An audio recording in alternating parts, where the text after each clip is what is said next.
Pessoal, o que eu vou ler agora vai dar um pouco de discussão, mas é muito importante. Vamos primeiro entender as coisas fáceis? Combinado? Depois as difíceis. Não haverá prisão civil por dívidas, ponto. A regra é que você não paga com o corpo as suas dívidas. Você já imaginou, doutor Lavali, se nós, em qualquer dívida de cartão de crédito, fôssemos presos, né? Não sei vocês, mas aqui, acho que nem aula teria. Porque não teria quem gravasse, não teria quem apresentasse essa aula. Enfim, pessoal, tirando a brincadeira, já houve tempo em que a pessoa pagava sua dívida, de repente, com o próprio corpo. Por exemplo, se tornava escravo do credor. Não haverá prisão civil por dívida. Essa é a regra. De novo, salvo, né? Para acabar com a gente. Salvo. Responsável pelo inadimplemento. O sujeito está devedor. Voluntário. Voluntariamente ele quer ficar devedor. Inexcusável. Indesculpavelmente pela obrigação de alimentos. O pai que não paga pensão vai em cana. Não é? Uma das poucas prisões, né, que funciona no país. Tá bom? Funciona bem. E o depositário infiel. Tudo isso não teria problema se não fosse esse cara aqui. Por quê? Porque apesar de estar escrito na Constituição, que eu estou lendo aí, a Constituição, nunca te esqueça que nós estamos tendo aula da Constituição. É o topo do ordenamento jurídico. Está escrito isso lá. Que não haverá prisão civil por dívida, salvo em 2 casos, e um dos casos é o depositário infiel.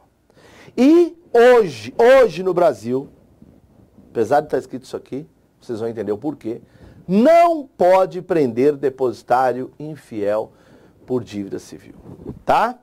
Mas eu não consigo explicar isso para vocês, sem antes trazer uma imagem aqui. Eu acho que eu já até separei para vocês. Deixa eu dar uma olhada aqui. Aqui, ó, separei sim. Deixa eu buscar aqui e colocar para vocês, porque eu acho que vai ficar muito mais fácil. Sem visualizar o ordenamento jurídico como um todo, a gente não consegue explicar para ninguém, né? Não consegue explicar para ninguém por que o depositário infiel não pode ser preso. Está claro para todos vocês que nós temos uma Constituição Federal no topo do ordenamento, né? A Constituição da República. Abaixo a gente tem aqui um corpo, né, de leis complementares, de códigos e tudo mais, todo mundo sabe disso. E depois atos abaixo de lei. Tá claro? Infralegais. Agora, vamos entender uma coisa, porque eu não consigo explicar uma sem explicar a outra. Vocês também devem saber que nós, lá no finalzinho do artigo 5º da Constituição, tem um dispositivo muito importante. Coloca lá no final para mim. Aí, lá no finalzinho, aqui, ó. Que diz assim, ó. Tratado, por favor, todo mundo sabe que quando eu falo em tratados internacionais sobre direitos humanos, vem aquela dúvida, ele entra em nível constitucional ou ele entra em nível infraconstitucional? Põe aí para mim na tela, por gentileza. Pessoal, todo mundo sabe que o topo do ordenamento é a Constituição Federal. Agora eu pergunto, a Constituição de 88 está aqui, né? Ela é tudo isso aqui. Mas ela só é o topo do ordenamento jurídico, só é o que estava lá em 1988? Ou emendas que foram passando, né, pelas casas do Congresso também entram em nível constitucional? Claro, o único jeito de mudar uma Constituição é por uma emenda constitucional, modo formal, claro. Uma emenda constitucional, que é muito mais difícil, um processo mais dificultoso do que uma lei. Está claro para todo mundo, não está? Legal, vamos com calma. Agora, vem uma pergunta.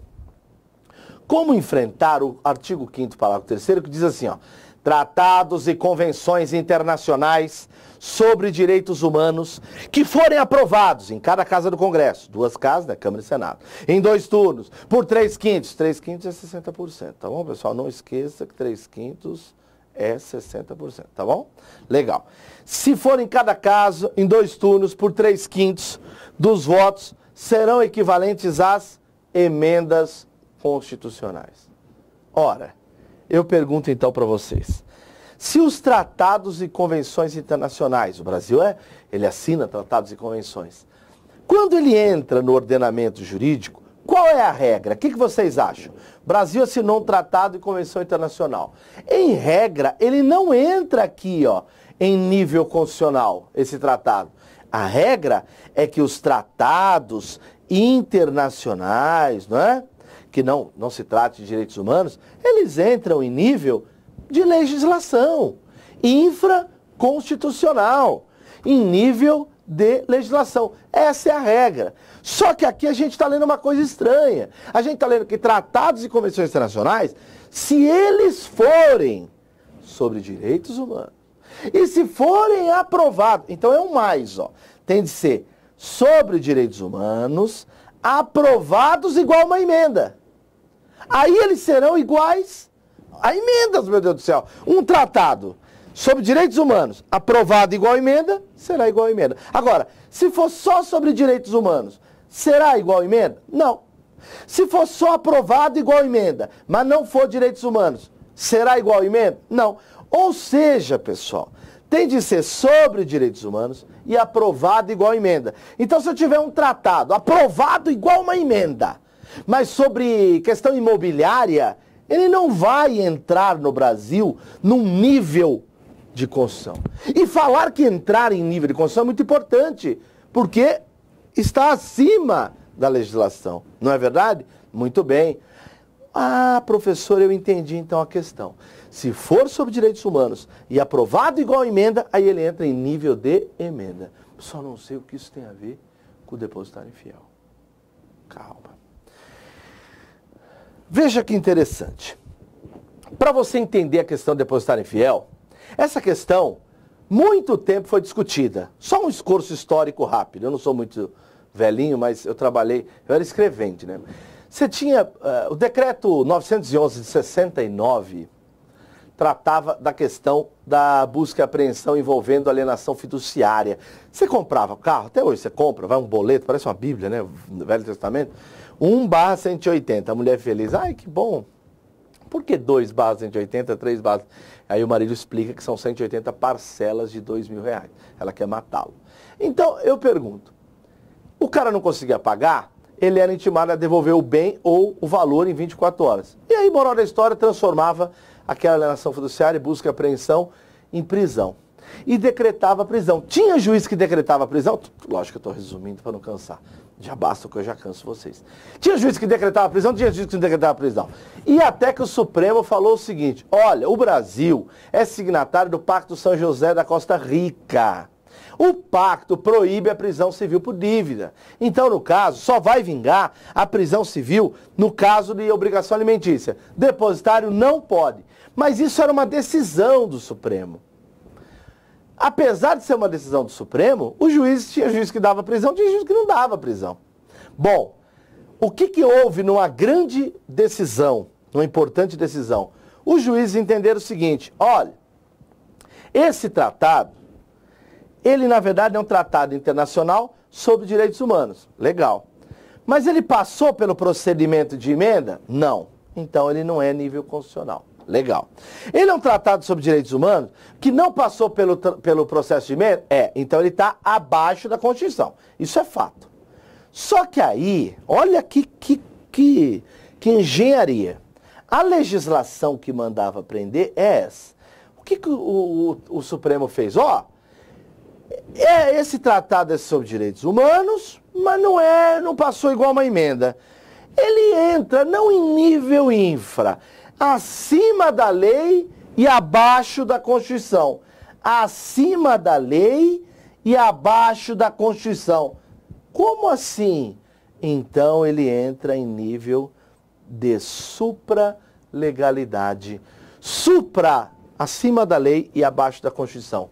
Moral da história, toda legislação que manda prender depositário infiel está abaixo dele. Olha que loucura. Então, portanto, não pode mais. E para que não haja mais dúvida, veio uma súmula, e nós já sabemos, aquela súmula que vincula qualquer juiz de primeiro grau, súmula 25. É ilícita, não pode, é ilícita a prisão civil de depositário infiel, qualquer que seja a modalidade de depósito. Moral da história, se contar na sua prova assim, ó, porque eu já sei, aluno mandando e-mail. Se constar assim, ó, está escrito na Constituição, não haverá prisão civil por dívida sábado responsável de implemento voluntário de excusável obrigação alimentícia de depositário fiel, certo? Está escrito. Se constar no Brasil, pode prender depositário fiel? Não pode. Não pode. Então, é simples, não tem que ficar viajando, tá bom? O que mais? Vamos agora... Aí, ó. Coloquei até uma decisão aí para quem vai fazer provas de analista e tal. A decisão que fala do caráter... Olha lá, o status... Ó aqui, ó. Caiu até para escrevente, para quem tá falando, nível médio não cai. Caiu a supralegalidade para escrevente, que é nível médio de São Paulo. Então não fica achando que eu tô dando a mais aqui, não.